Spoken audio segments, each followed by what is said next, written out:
श्रीकृष्ण म्हणतात, लोकांच्या मागे पळू नका. जर तुम्हाला वर्तमानामध्ये जगायचं असेल, भूतकाळाचा पस्तावा आणि भविष्याची काळजी सोडून द्यावी लागेल. खूप मेहनत लागते कोणतेही ध्येय पूर्ण करण्यासाठी, पण लोक 2 मिनिटात त्याला नशिबाचं नाव देतात. कोणीतरी विचारलं, राग काय आहे? मी सांगितलं, कोणाच्या तरी दुसऱ्याच्या चुकीची शिक्षा स्वतःला देणं.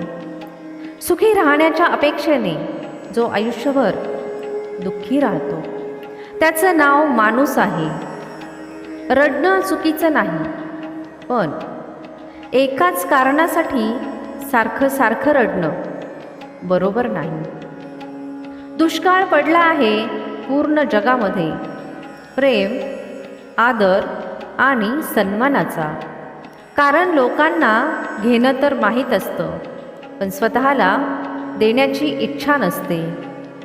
लक्षात ठेवा, ज्यांच्यावर जबाबदारीचं ओझं असतं त्यांच्याकडे रुसण्यासाठी आणि तुटण्यासाठी वेळ नसतो.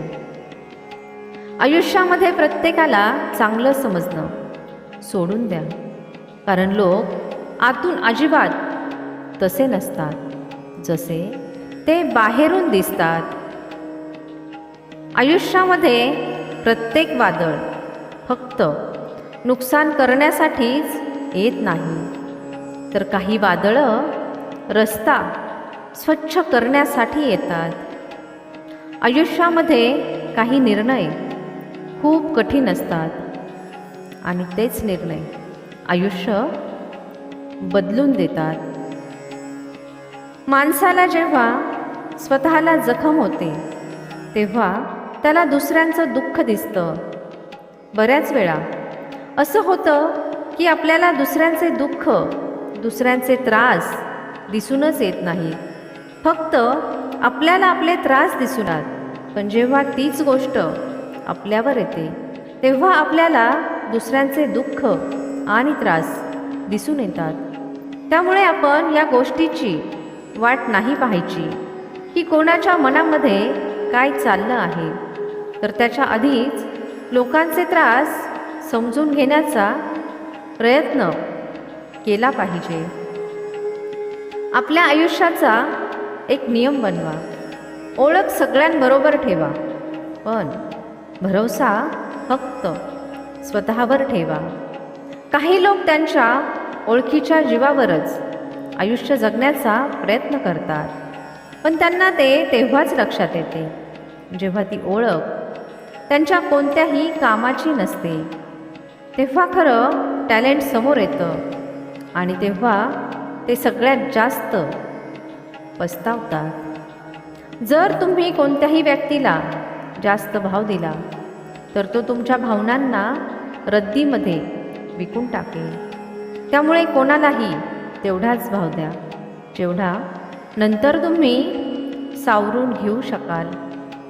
तुमच्या हिमतीला कधीही सांगू नका तुमच्या अडचणी किती मोठ्या आहेत, तर तुमच्या अडचणींना सांगा तुमची हिंमत किती मोठी आहे. भरवसा स्वतःवर ठेवला तर ती तुमची ताकद बनेल आणि दुसऱ्यांवर ठेवला तर ती तुमची कमजोरी बनेल.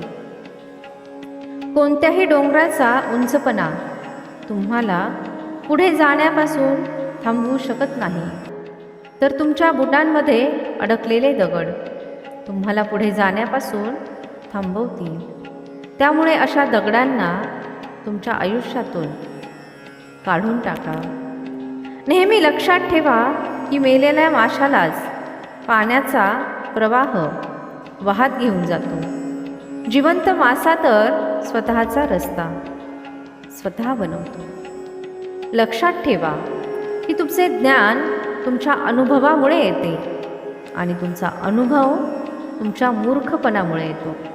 त्यामुळे मूर्खपणा करण्यासाठी आयुष्यात कधीही घाबरू नका. जर आयुष्यामध्ये अडचणी आल्या तर खंबीर राहा. जर पैसा आला तर साधे राहा. जर कोणत्याही गोष्टींचे अधिकार आले तर विनम्र राहा. आणि राग आला तर नेहमी शांत राहा. हीच चांगल्या माणसाची ओळख असते. जेवढ्या लवकर तुम्ही तुमच्या आयुष्याची जबाबदारी घेताल तेवढ्या लवकर तुम्ही सफल होताल. तुटलेल्या गोष्टी नेहमीच त्रास देतात. मग ते मन असो, भरवसा असो किंवा झोप असो किंवा कोणाकडूनही केलेली अपेक्षा असो. नात्यांचा चुकीचा वापर कधीही करू नका. कारण नाते तर खूप मिळतील, पण आयुष्यामध्ये चांगली लोक सारखी येत नाहीत. बरेचसे नाते फक्त या गोष्टीमुळे संपतात, कारण एक नीट बोलू शकत नाही आणि दुसरा नीट समजून घेऊ शकत नाही. देण्यासाठी दान, घेण्यासाठी ज्ञान आणि त्याग करण्यासाठी अभिमान सर्वश्रेष्ठ आहे. ज्या लोकांच्या डोळ्यांमध्ये सारखे अश्रू येतात ते कमजोर नसतात, तर ते मनाने खरे असतात. हळूहळू सगळे सोडून निघून जातील. हे नोव्हेंबर आणि डिसेंबर तर फक्त महिने आहेत. जिंकणं आणि हरणं तुमच्या विचारांवर अवलंबून असतं. जर मानलं तर हार आहे आणि ठरवलं तर जिंकणं आहे. नेहमी लक्षात ठेवा, आयुष्य एक आरसा आहे. ते तेव्हाच हसेल जेव्हा तुम्ही हसताल. कॉन्फिडन्स हा नाही की लोक तुम्हाला पसंत करतील. कॉन्फिडन्स हा आहे की लोक तुम्हाला पसंत करतील किंवा न करतील, तुम्ही तेव्हाही चांगले असाल. सत्याच्या मार्गावर चालणं फायद्याची गोष्ट असते, कारण या रस्त्यावर गर्दी खूप कमी असते. जेव्हा आपण असा विचार करतो की आपण ती गोष्ट करू शकतो, आणि जेव्हा आपण विचार करतो मी हे काम नाही करू शकत, त्या दोन्ही वेळी तुम्ही बरोबर असता. कोणालाही माफ सारखं करा, पण कोणावरही भरोसा एकदाच करा. नेहमी लक्षात ठेवा, वेग आणि धडा ठोकर खाल्ल्यानंतरच मिळतो. हा व्हिडिओ पाहून तुमच्या मनामध्ये आणि आयुष्यामध्ये 1% जरी बदल झाला असेल तर व्हिडिओला एक लाईक नक्की करा आणि कमेंटमध्ये जय श्री कृष्ण नक्की लिहा.